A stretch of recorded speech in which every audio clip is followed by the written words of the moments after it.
I think best weekend of football is divisional round. I like divisional round. Seems like they're all good games, too. Or at least close. And to think that divisional round weekend is going to get even better because I believe, isn't that when the college football playoff national championship is going to be played now? Aren't they bumping it back? It's around that time. I can't remember if it's Super Wildcard Week or if it's the divisional round. Can we have that game on a Saturday? Can we do the NFL like 2 Saturday games in the build-up to the national championship so that way people can still tailgate? We can't do Mondays anymore. Yeah, no, it's going to be January 20th. So it'll be coming out of Wildcard Weekend, and we're going to be going into divisional round weekend. I'm in. I'm so in. It's just long. Yeah, well, I think you should end the season at the Rose Bowl on January 1st. I concur. I think, and if you really had to do it, you rotate Rose Bowl sugar. Would it hurt? That's it. No. Screw everybody else. It's the Rose Bowl. It's the granddaddy of them all. It's the best bowl game. It's the only one that will still matter once the playoffs even start. But the people down south are going to complain. No, I would concede. Screw them. Sugar, Rose Bowl, rotate every year. Nope. Screw them. No. Rose Bowl. Every year. I think we got to be January careful. 1. One place, one building. Mm-hmm. You're trying to get the race to the roses. We have the race for the roses in the Kentucky Derby. Ooh. Now you have the race to the roses. Ooh. Huh? That's actually a great pitch. All right, I'm sold. Yeah, the South sucks. I mean, you don't want the race to the sugar. Don't pour some sugar on me. The game's in Miami, buddy. There's no Def Leppard here. That's in Bogota. That's the Bogota Bowl. No Def Leppard here. No Sugar Bowl. No. I think roses only. And what would it hurt college football if you bumped the season forward 2 weeks? Start the season. Start in August? Start in mid-August instead of the first weekend of September or the last weekend of August. Would that hurt college football? No, in no way would it. No. There's some really hot games, but maybe that might get some of the teams getting out of the South and playing somewhere else in the country, for God's sakes. Right. Or what you could do is it's only 2 weeks. Well, take away one game, so make 0 week a normal week that everyone plays on, and then take away the extra bye. Right? Because every team gets take the bye away. You need the bye. You need the bye. Mm-hmm. And lower levels, they don't have buys. Here's my thought process on what college football should do. Every year, because we are now 4 conferences, right? You have our 4 power conferences. For now, we might be tree here in a minute. We're consolidating all of the power, right? And eventually we'll get to uniform league size, and we're going to go to even numbers to make it easier, make math easy. Right. Or 45s. What you do is you pair up at the beginning of the year 2 conferences, right? And so the teams that are non-CFP qualifiers, all of a sudden you then sort them out at the end of the year.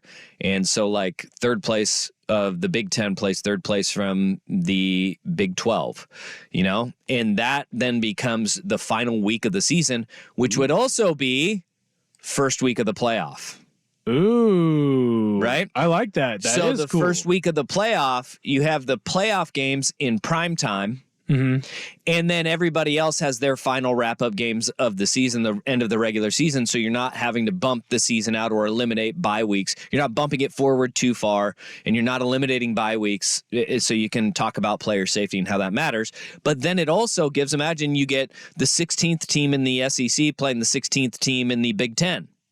That, you have that matchup of, dude, somebody's got to suck. And so you have... everybody gets to play their game, their final regular season game, and it's an actual game that you have a chance to win. That would actually matter. Okay, so here's the counter argument, and this is coming from the Vancouver Ford text line. Yeah. What about classes? No students at early games. Could that be an issue? Yeah. Although, like Oregon State, their quarter schools, people don't show up until end of September anyway. They play most of their games before school starts. Well, at the quarters. The semesters, school starts at the first week of August. Yeah.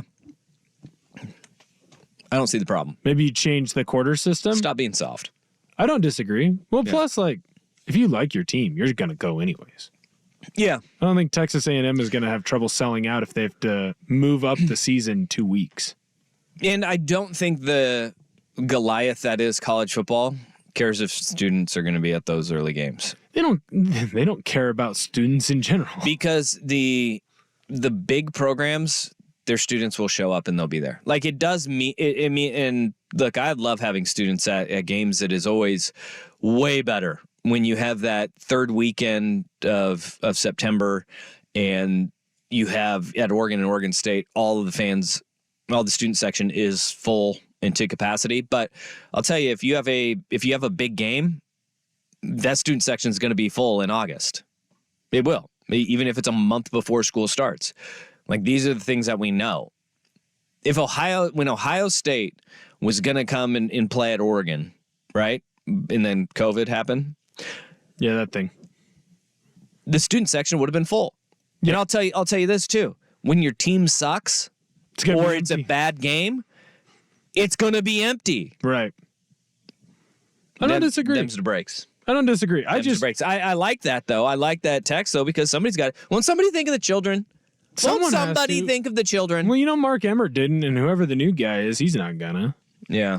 I don't know. I just January 20th is too long for college football to be going. Yeah. I need it to be. It needs to be done around January 1st. I don't know how we figure that out. But I think I just did. I told you how we do it. I know, but can we get the NCAA to listen? No. We need the czar of college football. I think Nick Saban would be really good at that. I think he would. We let him be the Caesar? Yeah, I would let him. I'm down for that. I think he'd make great decisions. I think he'd be more of like the Napoleon because he's a little guy. Hey, I saw that movie. It worked out pretty well for France until it didn't. Great point, Will. It did work out for France until it didn't. It worked out great until it didn't. Yeah, he's a little man. Can be kind of surly and mean. Yeah, he's really good in battle. He's very, very good in battle. Very good in battle, but not like him himself. But directing people in battle, he's really good at it. Really good at that. He was kicked out of the country. He was kicked out of college football. He's kicked out of the NFL. He's kicked out of the NFL. No, he was in this scenario. Okay. He was kicked out. Okay, he had to go to an island. All right. Yep. And it was Miami. And he came back. And he took back over. And he was in charge again. He just had a better second run than Napoleon did. There we go. Napoleon had the better first run. Okay. Well, Nick Saban won a national championship in his first run. Well, yeah, but Napoleon had a longer first run than a second run. He wasn't in charge as long in the second run. Yeah. And then he was taken out by outside forces that neighbor him. Okay. Well, Georgia.